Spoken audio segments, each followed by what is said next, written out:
Hello everyone, and welcome back to Goodnight Stars.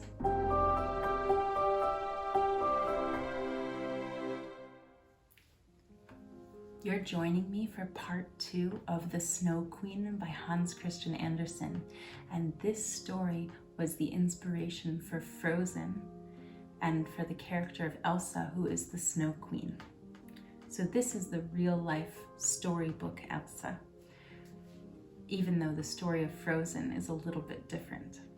So part 2 starts with what is called the third story, the flower garden of the woman who knew the art of sorcery. But how were things with little Gerda now that Kay no longer came? Where could he be?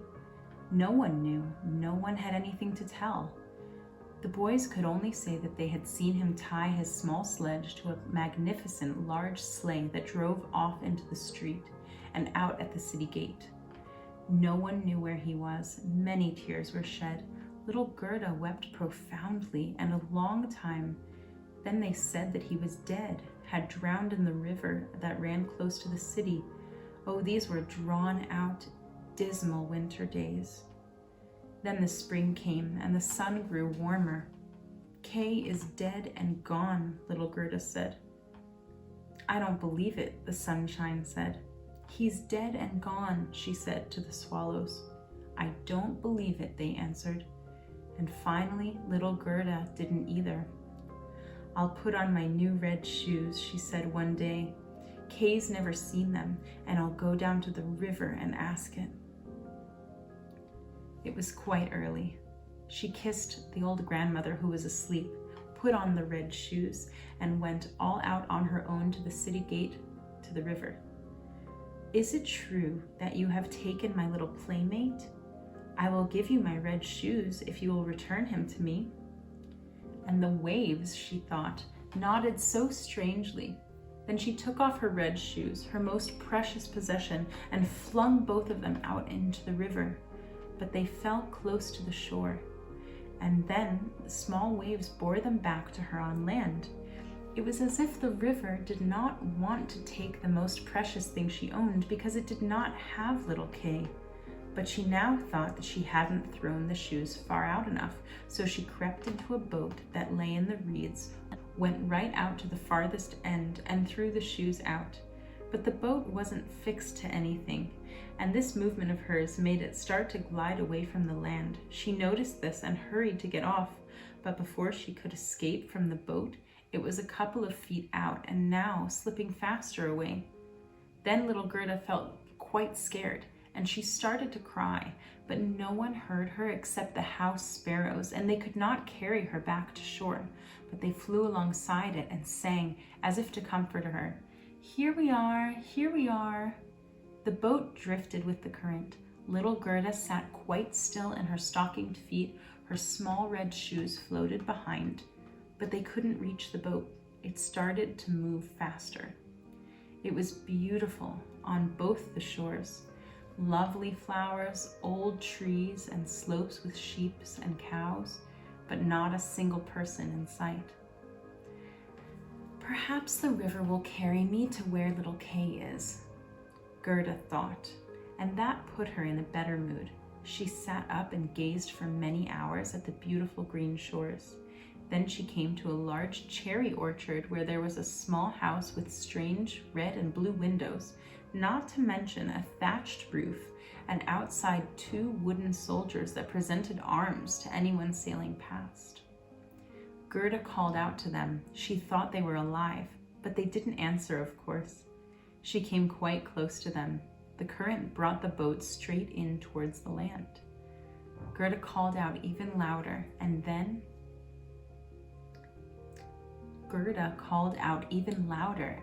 an old woman came out of the house, leaning on a stick curved at one end. She was wearing a large sunbonnet, and on it the loveliest of flowers had been painted. You poor little child, the old woman said. How on earth have you ended up on this swift-flowing river, carried far out into the great wide world? And the old woman went right out into the water, caught hold of the boat with the curved end of her stick, pulled it ashore, and lifted little Gerda out. And Gerda was glad to get back onto the dry land, though a bit afraid of the strange old woman.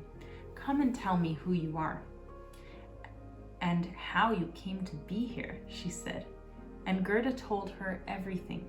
And the old woman shook her head and said, And when Gerda had said everything to her and asked her if she hadn't seen little Kay, the woman said that he had not passed by, but that he was sure to do so, and that she should not be sad, but taste her cherries, look at her flowers. They were more beautiful than any picture book, and each of them could tell an entire story. Then she took Gerda by the hand. They went into the small house, and the old woman shut the door behind them. The windows were high up, and their panes were red, blue, and yellow. The daylight shone so strangely inside there with every color, but on the table there were the loveliest cherries, and Gerda ate as many as she wished, for she dared to do so, and while she was eating, the old woman combed her hair with a golden comb, and her hair curled and shone so beautifully round the small friendly face that was so round and resembled a rose. "I've so longed to have such a sweet little girl," the old woman said. "Now you shall see how well the two of us are going to get on with each other."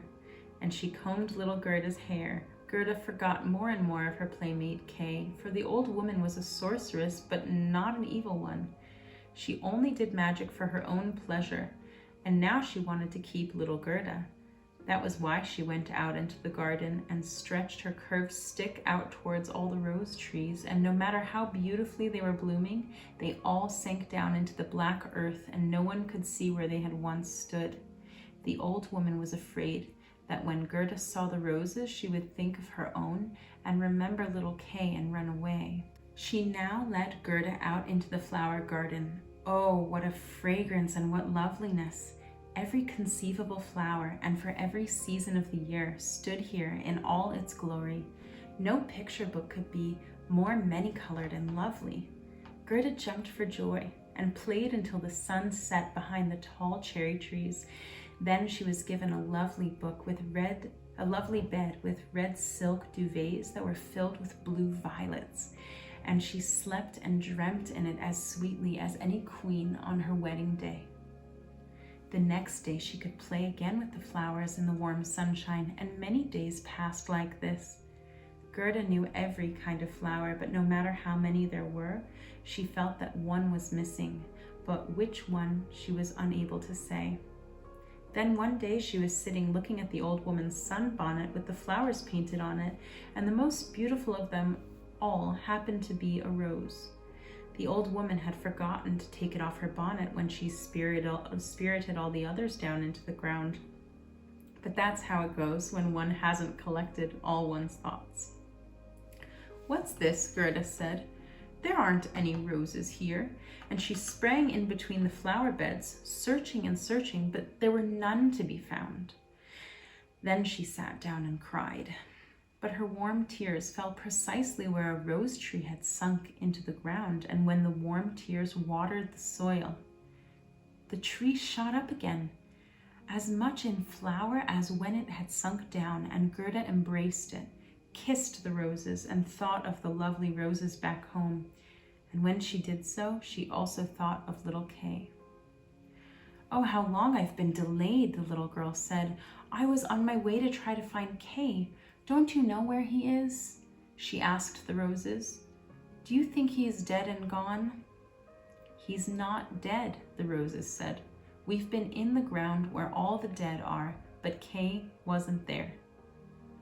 "Thank you, all of you," little Gerda said, and she went over to the other flowers and looked into their calices and asked, "Don't you know where little Kay is?" But every flower stood there in the sun and dreamt its own fairy tale or story. Gerda got so very many of them, but not one knew anything about Kay. And what then did the orange lily say? "Can you hear the drum? Boom, boom. There are only two notes always, boom, boom. Listen to the woman's dirge, listen to the priest's cries. In her long red sari, the Hindu wife stands on the pyre, and the flames rise up around her. but the Hindu woman thinks of the living one here in the circle, of him whose eyes burn more fiercely than the flames, of him whose eyes fire reach her heart more than the flames that soon will turn her body into ashes. Can the heart's flame die in the flames of the funeral pyre? I don't understand that at all, little Gerda said. That is my fairy tale, the orange lily said. What does the convolvulus say? Out over the narrow mountain hangs an old baronial castle. Dense periwinkles grow up around its old red walls, leaf by leaf, up around the balcony where a lovely girl stands. She leans out over the balustrade and gazes down the road. No rose hangs fresher from its branches than she does. No apple blossom, when the wind carries it from the tree, floats more lightly than she does. How magnificently her silken dress rustles. Isn't he on his way yet? Do you mean little Kay? Gerda asked. I'm only talking about my fairy tale, my dream, the convolvulus said. What does the tiny snowdrop say? Between the trees on a rope hangs the long road. It is a swing. Two delightful young girls. Their dresses are as white as snow. Long silk ribbons flutter from their hats and are swinging. Their brother, who is taller than they are, is standing up on the swing, his arm round the rope to keep his balance, for in one hand he's holding a small bowl, and in the other a clay pipe. He's blowing soap bubbles. The swing swings, and the soap bubbles fly out in lovely changing colors. The last one is still hanging on the pipe stem and bending in the breeze. The little black dog, as light as the bubbles, gets up on his hind legs and wants to join them on the swing. It flies, the dog tumbles down, barks and is angry. It's been duped. The bubbles burst. My song is a swinging board, a bursting picture of foam. What you tell me may well be beautiful, but you say things in such a mournful way and don't mention Kay at all. What do the hyacinths say? There were three lovely sisters, so transparent and fine. The first one's dress was red, the second one's was blue, and the third one's was completely white. Hand in hand they danced by the still lake in the bright moonlight. They were not elves, they were human children. There was such a sweet scent, and the girls went off in the forest. The scent grew stronger.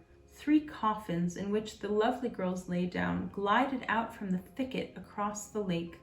Glowworms flew round them, glittering like small floating lights. You make me feel quite sad, little Gerda said. You have such a strong scent. Is little Kay really dead? The roses have been down in the ground, and they say no. Ding dong!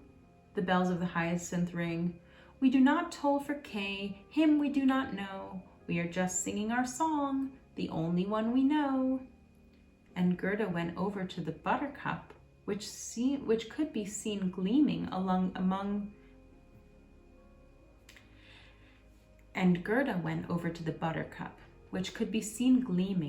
the shiny green leaves. You are a bright little sun, Gerda said. Tell me if you know where I can find my playmate. And the buttercup shone so beautifully and looked at Gerda once more. What song could the buttercup perhaps sing? It was not about Kay either.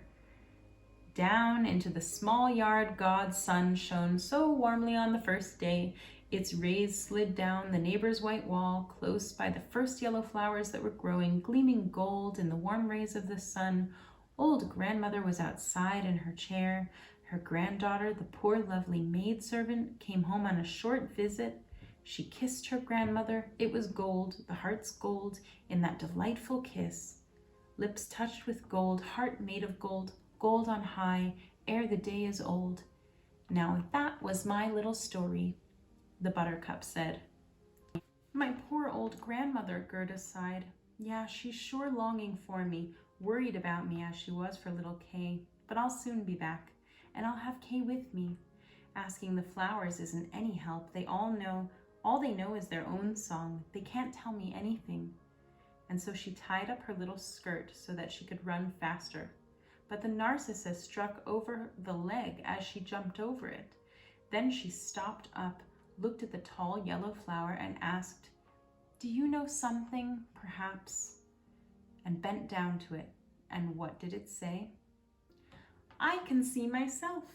I can see myself," the narcissus said. "Oh, what a fragrance I have. Up in the small attic room, half dressed, a little dancer is standing now. She's standing on one leg, now on two, and kicks her heels at the whole world. She's merely an optical illusion.